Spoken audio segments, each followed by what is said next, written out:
Comment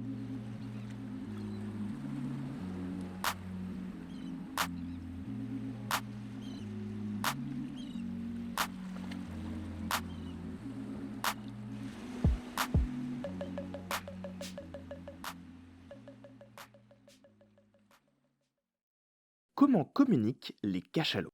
Ah là là, ils ont des sens que nous n'avons pas, et donc ils communiquent de manière bien différente de notre manière de communiquer. La première chose, ils se caressent. Ils se caressent beaucoup, les cachalots. Et on peut dire, oh, bah, c'est une communication un peu frustre. Pas du tout. Aucun mot, aucune phrase, aucun poème ne dira jamais ce que dit une caresse offerte et une caresse reçue. Les amoureux savent ça, la maman et son enfant, c'est ça. On ne parle pas et on échange des choses si profondes que jamais ça sera dit en mots. Ils communiquent aussi avec des sons.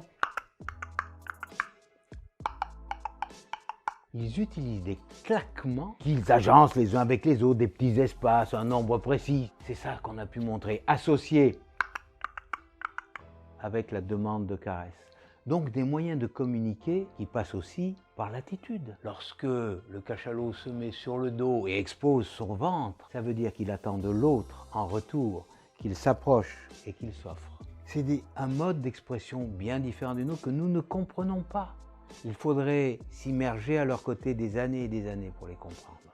Mais au moins nous avons, en partageant leur monde, su qu'il fallait prêter attention et qu'il restait un long chemin à faire pour être avec eux. Comment communiquent les cachalots? Ils communiquent par des contacts physiques, des caresses. Ils communiquent aussi par des sons, des claquements. Ils communiquent aussi par des attitudes pour se comprendre entre individus. Est-ce que les orques vont à l'école?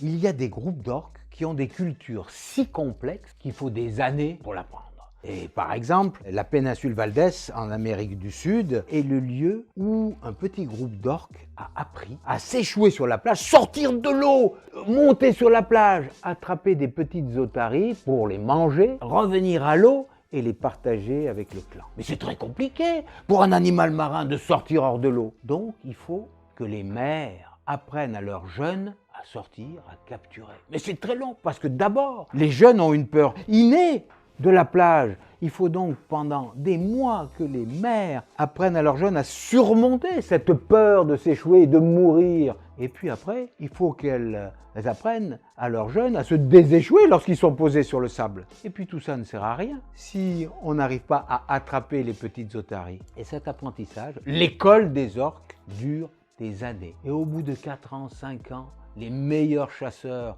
arrivent à peine à attraper une proie sur 2 tentatives. C'est-à-dire que c'est si compliqué que certains n'apprennent même pas, bien qu'ils soient allés pendant des années à l'école. Est-ce que les orques vont à l'école? Oui, d'une certaine manière. Afin de transmettre leur savoir, certaines populations d'orques se rassemblent en petits groupes pour entraîner les plus jeunes à chasser. Les mères apprennent pendant des années à leurs jeunes à s'échouer sur la plage, à attraper des otaries et à se déséchouer. Les espèces marines peuvent-elles communiquer sans parler? Ben bien sûr, elles ne communiquent que sans parler. Certaines font du bruit. Il y a des tas de poissons qu'on appelle les grogneurs, qui grognent beaucoup, surtout en période de reproduction. Il y a des tas de poissons qui émettent des bruits en frottant leurs dents, en faisant en sorte que ces petits sons soient amplifiés par leur vessie natatoire qui fait caisse de résonance. Mais elles communiquent surtout par des attitudes. Le requin blanc, pour me dire, dis donc, ôte-toi de là, la proie qui est là, elle est à moi.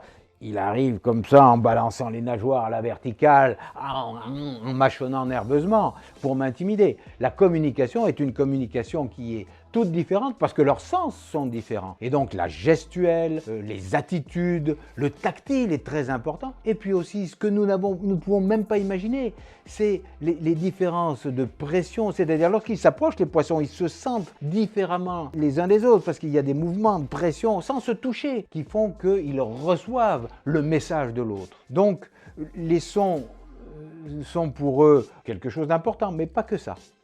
Beaucoup d'autres choses. Les espèces marines peuvent-elles communiquer sans parler? Oui, les espèces marines peuvent réussir à communiquer entre elles sans se parler comme nous le faisons. Certaines espèces utilisent par exemple des sons, des attitudes menaçantes ou encore d'autres sens que nous ne possédons pas.